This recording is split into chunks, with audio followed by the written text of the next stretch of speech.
Buenas noches, estimados estudiantes. Bienvenido, Alejandro. Buenas noches, profesor. Buenas noches. Comenzamos nuestro séptimo espacio abierto del aprendizaje. ¿Ya? La recta final. Solamente el viernes y esto se terminó. Yo espero que estas 4 semanas de este módulo 18 hayan sido fructíferas, que realmente hayan aprendido, que las competencias que dictan en el perfil de ingreso y el perfil de egreso de este sistema de bachillerato en línea se esté cumpliendo, porque nosotros los asesores virtuales, pues realmente nos esforzamos para tratar de facilitar, tratar de asesorar su aprendizaje. Y cuando son grupos como este, que no preguntan, que no acompañan, pues se torna complicado. Sin embargo, pues se están grabando todos estos espacios abiertos con la intención de que si por el trabajo, por las distintas actividades que uno tiene, no se puede, bueno, pues que quede de manifiesto que aquí estamos y estamos para servirles. Y de todas maneras, reitero, como siempre, cualquier duda que tengan por el mensajero de plataforma, no lo atiendo tan inmediato como quisiéramos, pues porque yo también tengo otras actividades, pero sí procuro por lo regular ya en la noche revisar y responder a estas solicitudes. Bien, pues vamos a iniciar, sin más preámbulo. Bueno, antes de iniciar, Alejandro, ¿tienes alguna duda en la que te pueda ayudar? Hasta ahorita no, asesor. Apenas Gracias. estoy revisando las actividades y en cuanto me salga alguna duda, me comunico con usted. Perfecto, muy bien. De todas maneras, vamos a darle una repasada en unos momentos más para ver de qué se trata. Habla del movimiento de una partícula y de hecho es hacia donde vamos a enfocar la clase de hoy. Bueno. Pues vámonos a la presentación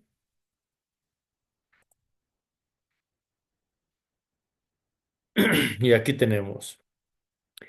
En esta cuarta semana, lo que se acostumbra es hacer un repaso general y obviamente algunas especificaciones orientadas hacia el proyecto integrador. Semana número 4 de este gran módulo 18. Su amigo y servidor, Manuel Antonio Chablé Pesina, su asesor virtual. Y bueno, pues como ya dijimos, pues comencemos, ¿no? Con lo que es la primitiva de una función.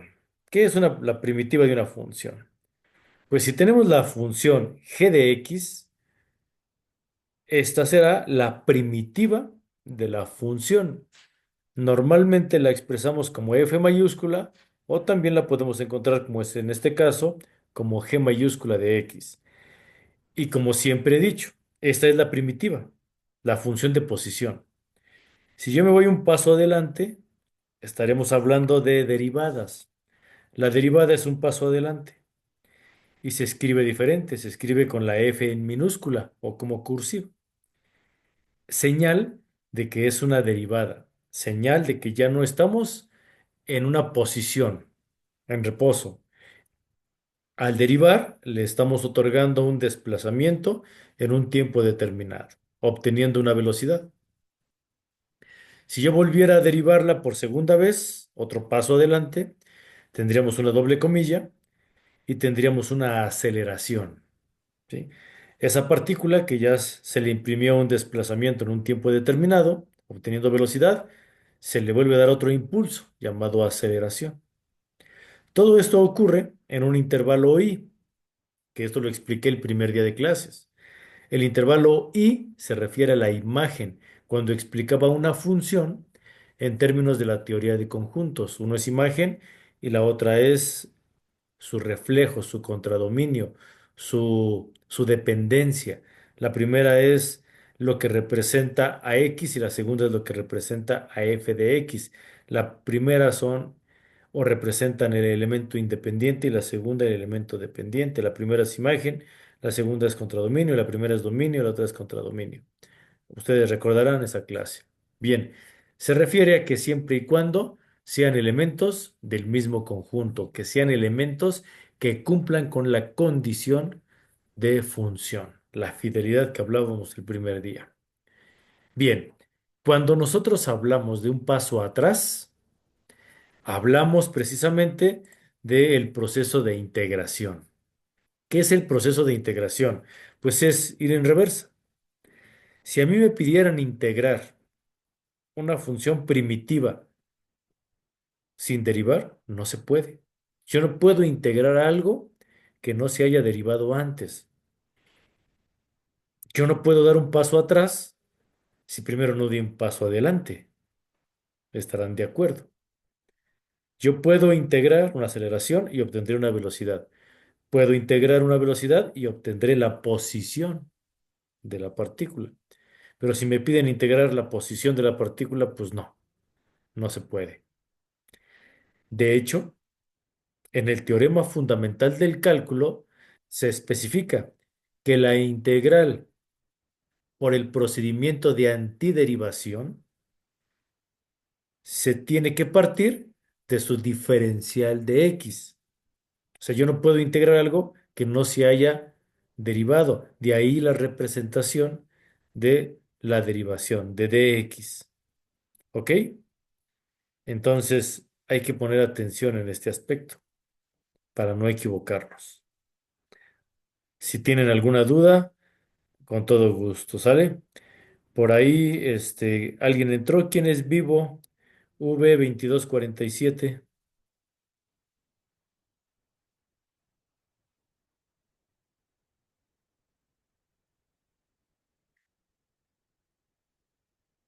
Puede abrir su micrófono y presentarse, por favor.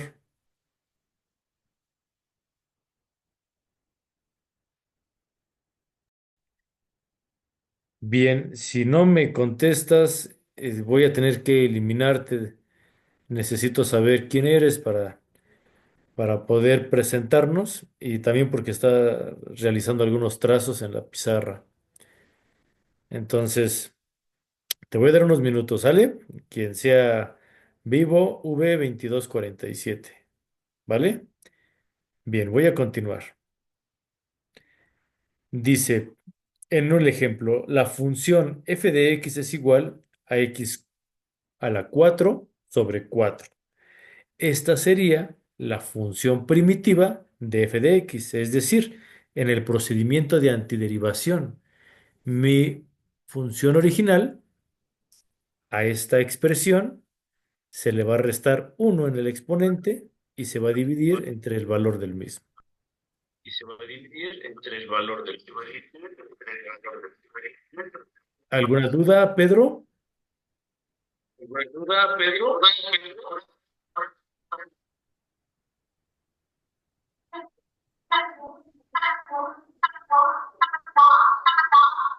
Ok, vamos a silenciarlo porque lo mismo, ingresan al aula, pero con el micrófono abierto y hay interferencia. Entonces vamos a silenciarlo. Ok, entonces continuando con lo que comentaba, es el proceso de antiderivación. Me queda x al cubo. A manera de comprobación, pues si yo derivo x al cubo, perdón, si yo integro x al cubo, al exponente 3 le sumo uno, se convierte en 4 y el valor del exponente se pone como denominador. Y de esta manera es como vamos y venimos con la derivada y antiderivada, obteniendo primitivas de la función, que es el procedimiento de antiderivación. Vuelvo a insistir, Pedro, ¿tienes alguna duda? No, no, profe, todo bien. Aquí estoy escuchando. Tuve algunos problemas Ah, ok. con la conexión, pero ya todo bien. Muy bien, de casualidad, ¿tú no tienes también el enlace que aparece como vivo V2247? Sí, sí, profe, ya lo desconecto. Estuve a ver en cuál de los dos entraba. Ah, muy bien. Gracias, muchas gracias por confirmarlo. Muy bien. Sí, de nada. Adelante, apaga tu micrófono y en cuanto tengas una duda, con todo gusto, te ayudamos, ¿vale? Ok, perfecto. Dale. Muy bien. Continuando, dice aquí también la función g de x que se expresa como x a la 4 sobre 4 más 2 es una primitiva de la función. Y de hecho, esta es de la forma completa. ¿Por qué se le llama de la forma completa? Porque ya se considera una constante. En este caso, la constante es más 2.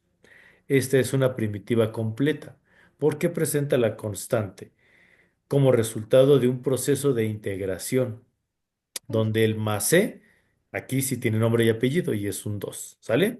Ambas en cualquier intervalo de la recta real. Significa que pertenecen al dominio con respecto a la imagen que determina que sí es una función, ¿sale? Ok, todo esto ya lo vimos. Como mencioné, es parte de un repaso. Mencionando lo mismo, tenemos la integral indefinida. La integral indefinida se le llama así porque es la relación de la variable independiente x con respecto a su relación de intervalo con la imagen, como una f de x. Yo relaciono mi x con mi f de x en el mismo intervalo, pero esta definición se da solamente en una trayectoria de su diferencial. Está solo determinada a dx. Es por eso que se le llama indefinida, porque va de ida y de vuelta, pero no sabemos con qué valores. Como no sabemos con qué valores y puede tomar cualquier valor x, se le llama indefinida. Por definición, se le llama integral indefinida de una función f de x en un intervalo i al conjunto de todas las primitivas de la función f en el intervalo i. Se escribe la integral de f de x de dx y así es como se lee, la integral de f de x. ¿Vale? Espero que me haya sabido explicar. Tenemos un ejemplo. La integral indefinida de f de x es igual al logaritmo neperiano e a la x, que es g de x. ¿Qué significa? Que la derivada o la integral de e a la x es lo mismo, es e a la x.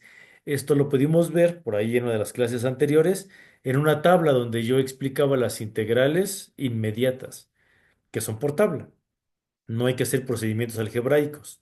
Solamente voy, reviso a mi tabla y reviso que efectivamente la integral que yo estoy buscando se encuentra en la tabla y veo a qué le corresponde. Y en este caso, e a la x es e a la x.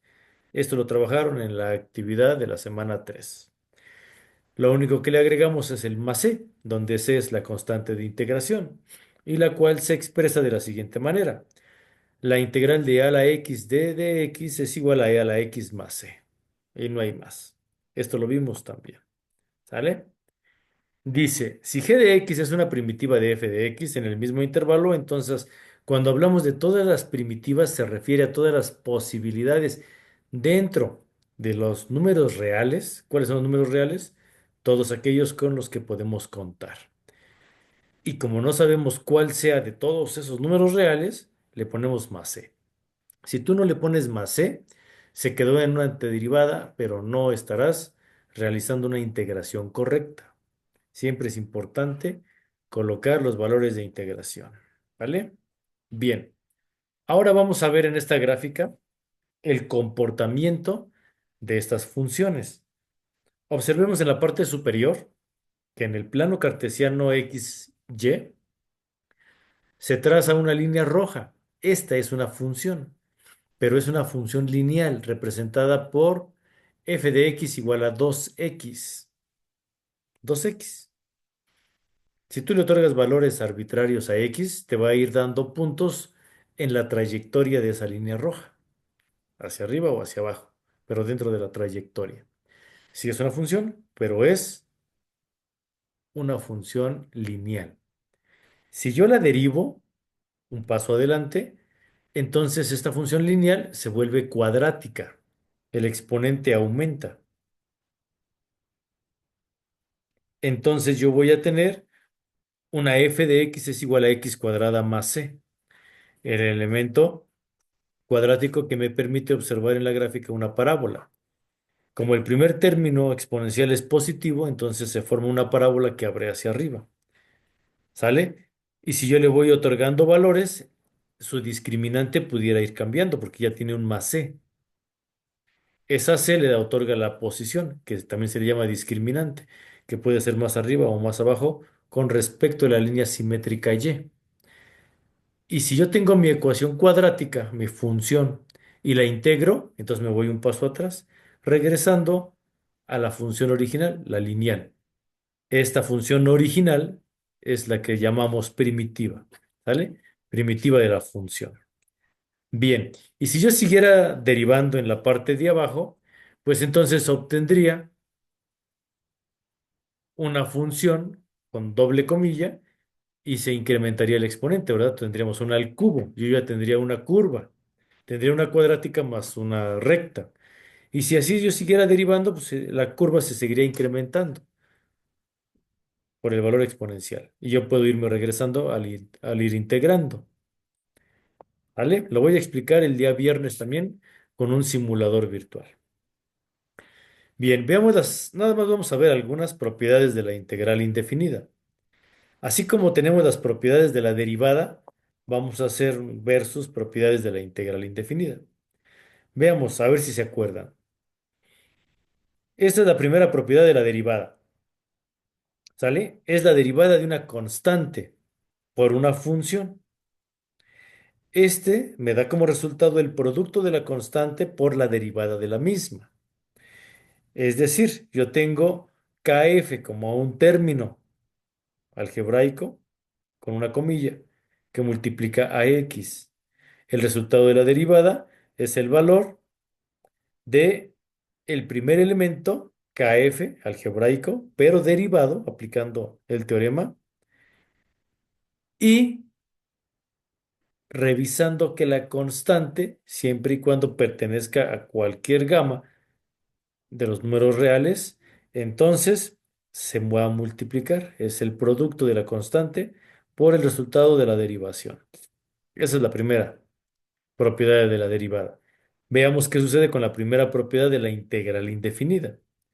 Me dice que si yo tengo la integral de mi constante por mi función f de x, de su diferencial, la constante k la tengo que sacar del integrando y solamente se va a quedar la variable. Es decir, si yo tengo un término con un coeficiente y una variable, el coeficiente toma como constante y la tengo que sacar. Si es un 2x, el 2 lo saco y se queda solo la x. Si es un 14x, el 14 lo saco y se queda la x. Sea el número que sea, si es un medio, saco el un medio y se queda solo la x. Eso es a lo que se refiere. ¿Sale?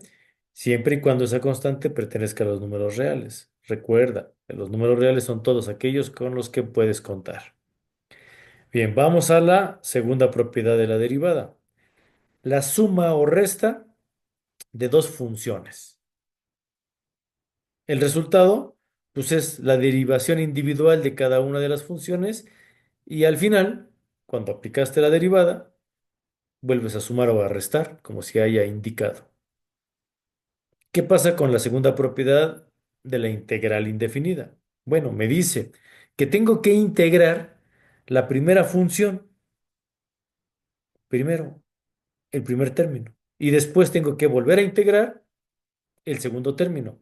Y así tuviera tres, cuatro términos, los que sean, se integran cada uno de forma independiente y entre ellos reconociendo sus constantes, irlas sacando, ir haciendo el trabajo que ya venimos platicando. Cuando haya terminado y que ya haya realizado la integración, elevando el exponente y dividiendo entre el mismo número, entonces cada uno de esos términos ya los podré sumar o restar como lo haya indicado la función. ¿Sale? Pero se hace por elementos independientes. Se van a encontrar con algunos videos, algunos asesores que les dirán que se realiza por partes. Bueno, valga el término, está bien. Sin embargo, hay un método de integración por partes donde se utiliza el cambio de variable u y el cambio de variable a v y se pueden confundir. Por eso yo mejor le llamo el procedimiento de términos independientes y no menciono la palabra por partes porque se puede confundir con ese otro método del cambio de variable. ¿Sale?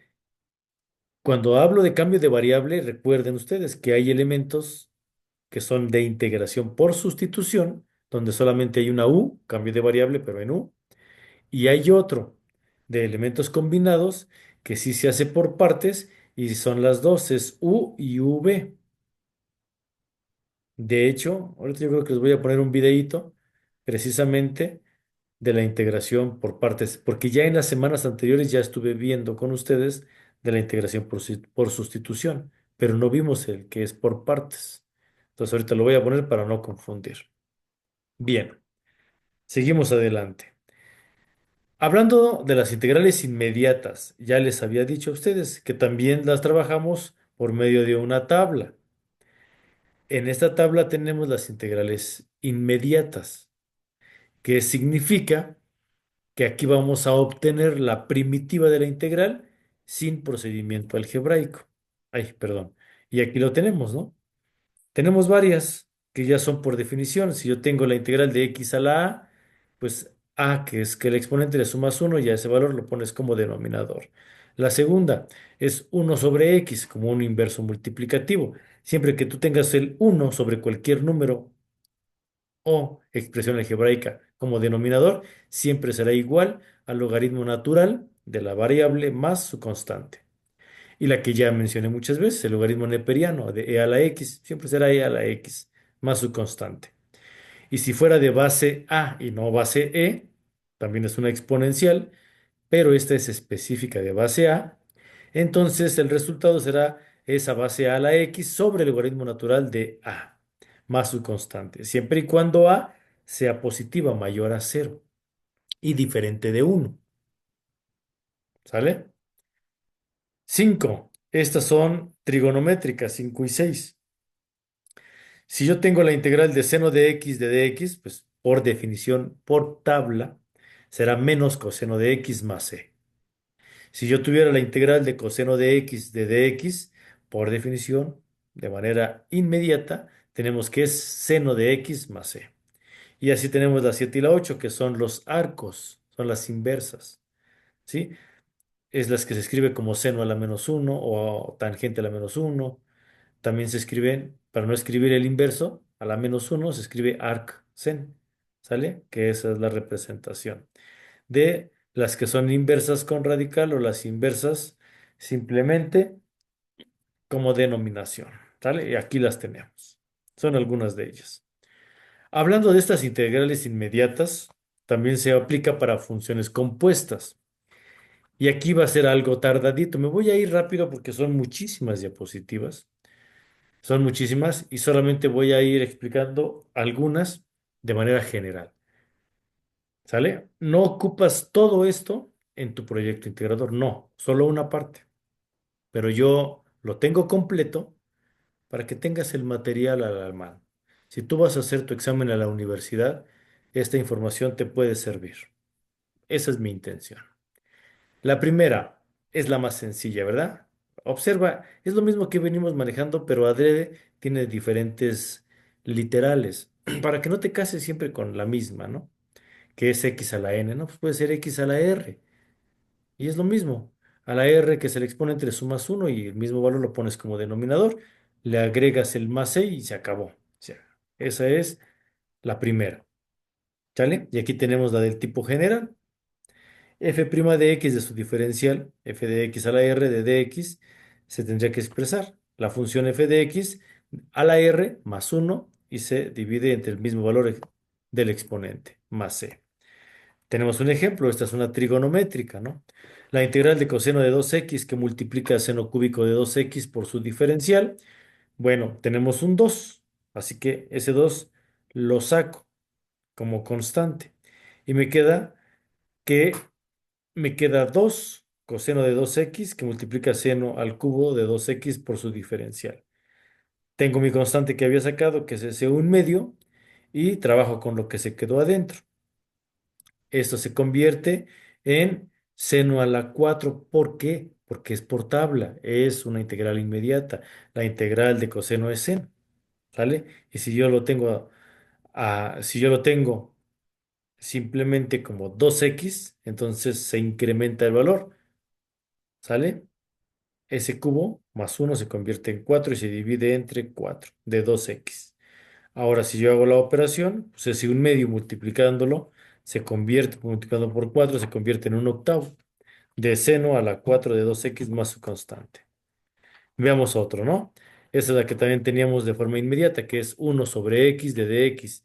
Por definición es igual al logaritmo natural del valor absoluto de x. Esas dos barras verticales se leen como valor absoluto. ¿Y qué representa el valor absoluto?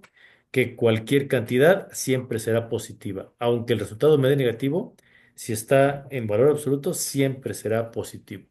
Explico esto. Si a mí me pidieran medir mi escritorio y alguien me dice, bueno, es que en el cálculo del diseño del escritorio me dice que mide menos 2 metros. Ah, caray, ¿cómo vas a medir menos 2? Para términos reales, tú no puedes medir nada en términos negativos. Es un absurdo. Lo que tú midas lo vas a medir en positivo, no en negativo. A eso se refiere. Para esos resultados que parten de un elemento analítico, de un modelo matemático, cuando ya llega a una aplicación práctica, se le ponen las dos líneas, que es valor absoluto, y te dice, no importa que te dé negativo, siempre será positivo. ¿Sale? Por lo que te acabo de explicar. Espero haya quedado claro. Y si no, por favor, me interrumpen y con todo gusto lo volvemos a explicar. Bien, entonces tenemos la del tipo general, la integral de f' de x sobre f de x de su diferencial. Aquí tenemos que es la unidad, entonces es logaritmo natural de f de x más su constante. Y aquí tengo un ejemplo. Yo tengo la integral, también trigonométrica, de la tangente de 3x de dx. Lo mismo. Al tener un 3 tengo que sacar una constante que es un tercio. Y adentro me queda menos 3 seno de 3x sobre coseno de 3x. Porque la tangente por tabla es seno sobre coseno. ¿Sale? De su diferencial. Pues la constante que saqué, que es menos un tercio del logaritmo natural, por el valor absoluto del coseno de 3x, más su constante. ¿Sale? Aquí tengo otra, que es la de base A, de su diferencial. Por definición, es la misma a la x sobre el logaritmo natural de a más su constante, siempre y cuando la base a siempre sea mayor a cero. Para A o para E, no importa, siempre vas a obtener e a la x de dx, esto es igual a e a la x más e. Esto hay que hacerlo con cuidado, porque aquí dice que para A igual a e, pero ya en la práctica no es lo mismo, porque si te vas a la tabla no te da el mismo resultado, a la x que e a la x. E a la x es la misma, pero a la x no es la misma. ¿Vale? Uno es para el modelo matemático y otro es para elementos de práctica. Y aquí está la del tipo general. Y vemos el ejemplo, ¿no? Tengo la integral de x cuadrada de e a la x al cubo de dx. Lo mismo, tengo una e a la x al cubo, entonces saco el un tercio y bajo el 3x al cuadrado por su diferencial y me queda e a la x al cubo. A la hora de realizar la antiderivada, me queda el un tercio que había sacado y solamente se queda el e a la x al cubo más su constante de integración. Y bueno, pues aquí vienen un montón, ¿no? Aquí está la siguiente, que es otra trigonométrica, seno de x de dx, por definición es menos coseno de x más c. Aquí tengo la del tipo general, por tabla, la integral de seno es menos coseno. Entonces viene el ejemplo, la integral de e a la 3x de seno que multiplica a e a la 3x más 5 de dx. Fíjate, esta se hace por la regla de la cadena, la que habíamos visto también. ¿M? Tengo también un elemento exponencial a la 3, tengo que sacarlo como su inverso algebraico, que es un tercio, sale bajo el término constante, que es 3, me queda e a la 3x del seno de lo que estaba entre paréntesis y a la 3x más 5 por su diferencial. Resuelvo la integral, tenía el un tercio y resuelvo la integral de seno es menos coseno. Entonces, al integrar el coseno, se queda delante de un tercio y el signo pasó al frente de un tercio porque también el signo se considera como un elemento constante. Y se conserva lo que estaba dentro del paréntesis como e a la 3x más 5. No sufrió cambio por lo que ya veíamos antes. No sufre cambio e a la x. Y así tenemos la de coseno de x de dx, tenemos el tipo general, ya está muy repetitivo, pero te sirven los ejemplos de cómo se va trabajando, sobre todo el hecho de las constantes. Hay que practicar muchísimo, ¿sale? Cuando se hace de una manera, cuando se hace con el método de sustitución, cuando se hace por el método de por partes, cuando es una integral inmediata, cuando es una integral definida o indefinida, cuando aplicamos intervalos de a hasta b. Entonces, esa será una integral definida, porque si conocemos el rango. Y cuando no conocemos el rango, pues se queda como indefinida. Y el método de solución, ya de acuerdo a la necesidad, ocupas por sustitución, ocupas por partes. ¿Sale? Ahorita, insisto, les voy a poner otro video. Pero bueno, esta, por ejemplo, es muy común también en el examen a la universidad, que es 1 sobre la raíz cuadrada de 1 - x² de dx. Todas estas son arcos, este es arcoseno x más su constante. Aquí tenemos el tipo general y aquí viene un ejemplo, ¿no? Y aquí está su desarrollo de solución. Aquí tengo otra, que es sin la raíz. Aquí no hay raíz cuadrada, no hay radical. Esta también me genera un arco, pero ese es un arco tangente, ¿sale? De x más su constante. Aquí está el tipo general y aquí viene un ejemplo. Y cómo se trabaja. Y cómo yo puedo volver a representarlo por medio de un radical o quitarle los radicales también. Ahí es más fácil aquí trabajarlo con radicales, pero se pueden llegar a quitar. Y aquí está, por definición, el arco tangente. Y ahí está, ¿no? Si f y g son dos funciones derivables, entonces, pues con derivadas continuas vamos a obtener lo que ya explicábamos, sea la integral del producto, la integral de la suma o resta, o sea, la integral de un elemento cociente en una razón donde hay un numerador y un denominador. Siempre tengo que identificar los elementos constantes. Por ejemplo, el caso de un signo también sale de la integral. Es muy frecuente expresar esta fórmula con la siguiente notación abreviada, que se obtiene poniendo u para f de x y dv para g' de x. Aquí está lo que te decía. Este es el elemento del cambio de variable, pero para una integral por partes. Esto es integración por partes. Cambio de variables. ¿Sale? Pero aquí hay que saber identificar quién es u y quién es v. Es bien importante porque si las confundes, lejos de simplificar la forma abreviada, se va a complicar. Si se complica, quiere decir que nos equivocamos. ¿Sale? Intercambia U o intercambia V. Para esto hay una regla, ¿sí? Hay una regla que ahorita te lo voy a poner en un video para que quede más claro. ¿Sale? Bien, algunos consejos, pues, llamar a g' a una función de la que sea más cómodo obtener a g. Y si vas a ocupar g, ocupa g, g' y g mayúscula. Si vas a ocupar a f, ocupa f mayúscula, f cursiva o f minúscula y su f'. Y no revolverlas. De lo contrario, te vas a hacer bolas más adelante. Bien, y aquí está lo de la integración por partes, ¿sí? Te dejo estos ejemplos quién es U, quién es V. Pero si no tienes mucha habilidad, ahorita te voy a poner un videíto. Pero aquí te dejo estos ejercicios, estos ejemplos, para que tú los vayas analizando despacio, con calmita, ¿sale? Pero de todas maneras, aquí te los dejo. Lo que te decía de las recomendaciones, si ocupas a G, ocupa G, y si ocupas a F, ocupas a F.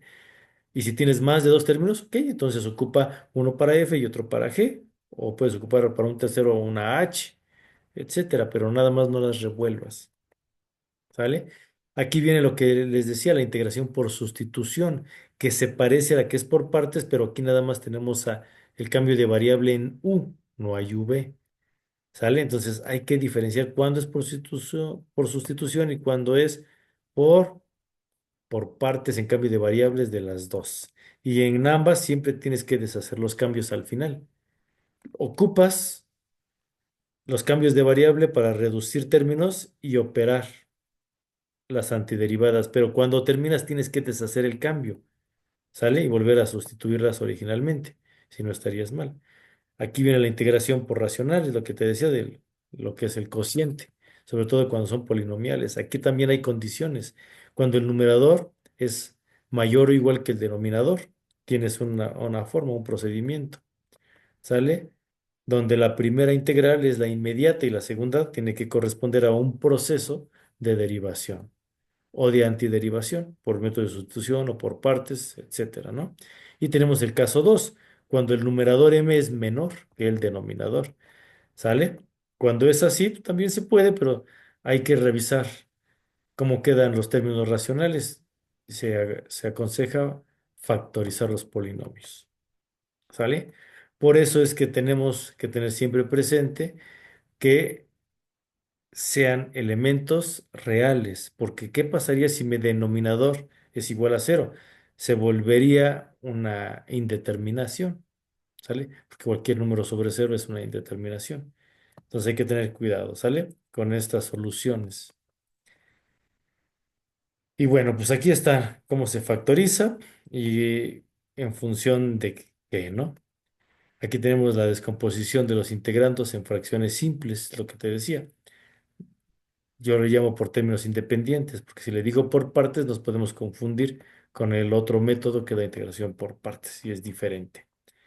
Y bueno, pues aquí está todo paso a paso, como se debe de hacer. Insisto, ya tú en casita, ¿sale? Los vas a ir analizando, vas a tratar de resolver junto con las diapositivas.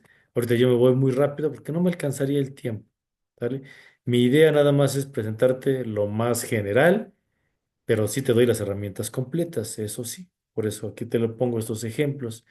Y los métodos de factorización, aquí viene uno que es por Ruffini, ¿sale? Es una forma por descomposición de polinomios. También se puede. De hecho, a mí me gusta porque para mí es más fácil hacerlo de forma lineal que de forma de razón de proporcionalidad. Para mí es más fácil, ¿sale? Es lo mismo, pero como siempre lo he mencionado en matemáticas, tenemos un montón de caminos. Elige el que más se acerque a ti, al que más le entiendas, ¿vale? Mi trabajo es mostrarte las posibilidades y ya tú te irás por la que más te convenga. Ahí están, ¿sale? Y al final, en forma lineal, ahí tenemos todo, ¿sale? De acuerdo a Ruffin, simplemente, ¿no? Y ahí está el procedimiento ya todo por descomposición.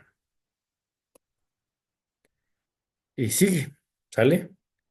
Sigue el estudio de la integral, siempre y cuando sea D el discriminante del denominador con D igual a B cuadrada menos 4AC.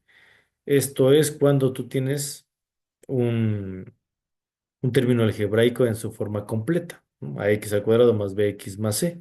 Y si llegáramos a tenerlo de su forma incompleta, solamente como B cuadrada menos 4AC, bueno, pues es un simple despeje nada más. Y si no, pues hay que aplicar la chicharronera, la fórmula general o la factorización que ya se mencionó. ¿Sale? Y hay sus excepciones también cuando la integral es del tipo neperiano, ya expliqué esa, la desde base E, o las que son arcotangente, que son las inversas, ¿no? Todo esto yo ya lo expliqué, simplemente son aplicaciones que a veces se vuelven más complejas. Insisto, mi trabajo es ponerte toda la información completa aquí paso a paso. Ya tú con calma te lo vas a ir analizando y tomarás lo que a ti te convenga más. No es necesario todo. Te dejo aquí otra tablita de fórmulas trigonométricas, también de la integración inmediata, de la que es por tabla. ¿Sale? Y aquí están estas también, de cuando n, que es el exponente, es par o es impar. Cuando m y n son pares, m y n, acuérdense que se refiere a numerador y denominador, o son impares o son iguales. Sus excepciones, ¿no? Diferentes formas, condiciones y el método recomendado para resolverlas. Y los diferentes tipos. Del tipo impar, por ejemplo, aquí lo tenemos, sale del tipo par, aquí está. Normalmente se ocupan más para las trigonométricas y sus procedimientos, aquí te los dejo todos completos. Tienes un montón de tarea para echarte un clavado con todo esto que te estoy presentando. Insisto, no te lo tienes que aprender, no. Te lo dejo como material.